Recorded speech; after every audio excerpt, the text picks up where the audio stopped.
أسعد الله أوقاتكم مستمعينا مشاهدينا الكرام، السلام عليكم ورحمة الله تعالى وبركاته.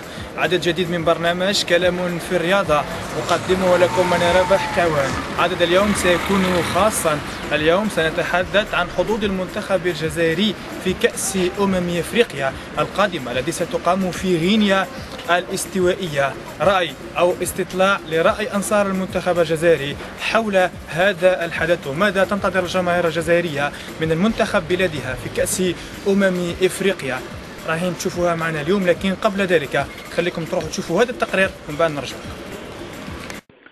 تغادرنا سنة 2014 وهي التي حققت فيها الكرة الجزائرية إنجازات تاريخية، أهمها وصول المنتخب الوطني إلى الدور الثاني لمونديال البرازيل وخروجه شامخا أمام حامل اللقب ألمانيا، وكذا تتويج الوفاق الرياضي الصافي بكأس رابطة أبطال إفريقيا لأول مرة في تاريخ الأندية الجزائرية، إضافة إلى تألق العديد من الأسماء المحترفة في القارة العجوز وما يفعله ياسين إبراهيمي مع ناديه بورتو وتتويجه بجملة من الألقاب الفردية كانت آخرها الكرة الذهبية الجزائرية. مع مطلع السنة الجديدة تطرح العديد من التساؤلات، أبرزها هل ستحافظ الكرة الجزائرية على نجاحاتها وتتمكن من تحقيق كأس أفريقيا لثاني مرة في تاريخ مشاركات الجزائر القارية، علما أن الخضر أوقعتهم القرعة في مجموعة لقبت بالحديدية رفقة النجوم السوداء أسود الترنجا والبافانا بافانا. إذا كما كنتم تشوفوا مشاهدينا الكرام، يبدو أن المنتخب الجزائري لم تصفه القرعة فأوقعته في مجموعة قوية ضمت غانا، السنغال وكذلك جنوب إفريقيا. المجموعة ستكون صعبة جدا على زملاء اللاعب ياسين إبراهيمي من أجل التأهل إلى الدور الثاني، لكن إذا تمكن المنتخب الوطني من اجتياز الدور الأول بنجاح فسيكون له شأن كبير وكبير جدا في كأس أفريقيا التي قلت ستقام في غينيا الاستوائية. كان هذا رأينا، رايكم انتم؟ هيا تشوفوا معاه واش قالوا انصار المنتخب الجزائري حول حظوظ المنتخب الجزائري في كاس افريقيا. هيا مهم بالنسبه للمنتخب الوطني في دوره غينيا الاستوائيه اللي راح تقوم ان شاء الله في الشهر الجاي.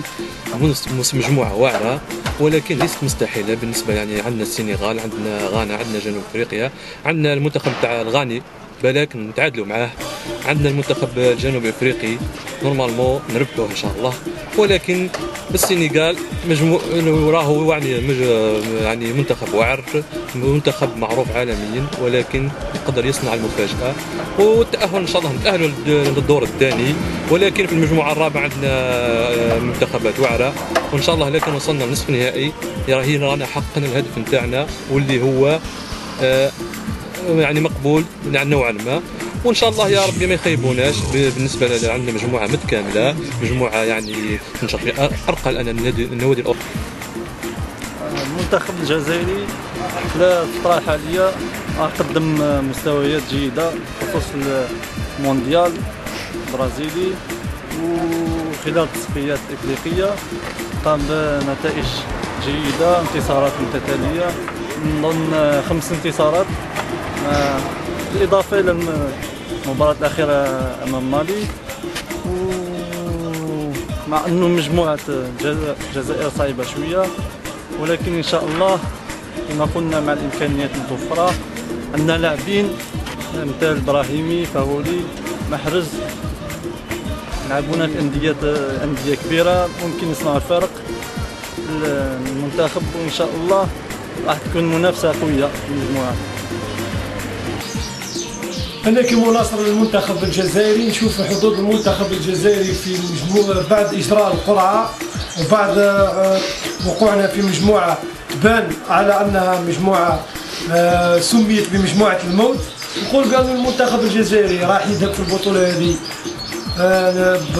هذه أمنية، نتمنى راك نفوزوا باللقب.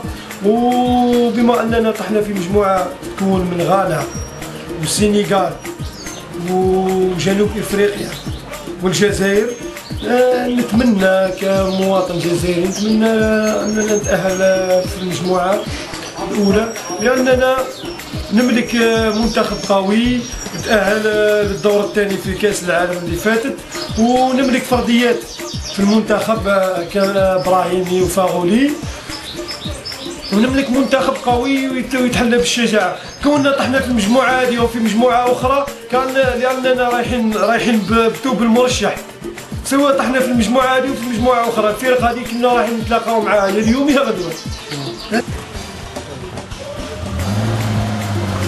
على كل حال المنتخب الوطني هو يعني بالنظر للمردود اللي قدموا في كاس العالم وفي التصفيات نتاع كاس افريقيا، نقدروا نقولوا بلي انه يقدر يحقق نتيجه ايجابيه في كاس افريقيا، ولكن كاين عاملين اساسيين لازم المنتخب الوطني يحطهم في الاعتبار.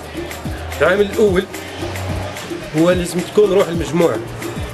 على بالي بلي عندنا فرديات مليح، ولكن الفرديات وحدها ما دير والو. لازم تكون عندنا مجموعه متماسكه باش نقدروا نحققوا نتيجه. والشيء الثاني لازم تكون الروح الوطنيه، لان بلا روح وطنيه ما نقدروا نوصلوا حتى شيء. لان منتخب التسعين ومنتخب 82 كانوا لاعبين ما نقولوش بالك وصلوا للمستوى نتاع اللاعبين الحاليين، ولكن كانت عندهم الروح الوطنيه باش يقدروا يخرجوا الشيء هذاك ويقدموا الشيء هذاك ويبهروا العالم. اليوم المنتخب الوطني هذا مطالب من اللاعبين هذو انهم ما يحملوش القميص الوطني بمجرد الماده ولا الشهره، لازم يكون مرتبط بالوطن. واش قلنا على ياسين ابراهيمي؟ ياسين ابراهيمي والله انا من نهار شفتو في غرناطه يعني توقعت له باللي يكون لاعب، ما عم باليش كيف حتى توخر الوقت هذا يعني من الوقت. نعاودوا عليه ان شاء الله. ربي ان شاء الله. الله ياسين ابراهيمي ولا لاعب محرز ولا اسلام سليماني، يعني هادو لاعبين شباب وبامكانهم يقدموا شيء كثير للمنتخب الوطني. من هو اللاعب اللي تشوفوا بالك قادر يبرز في كاس افريقيا؟ في كاس افريقيا نظن باللي كاين ياسين ابراهيمي برز ومازال يزيد يبرز. وانا نشوف ان رياض محرز الثاني لاعب ممتاز ويقدر يقدم اضافه كبيره للمنتخب الوطني.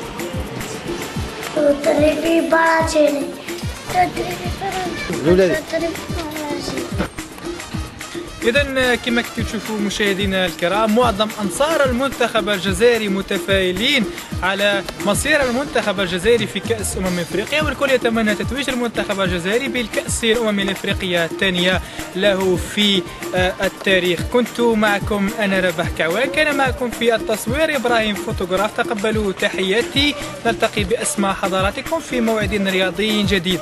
سلام.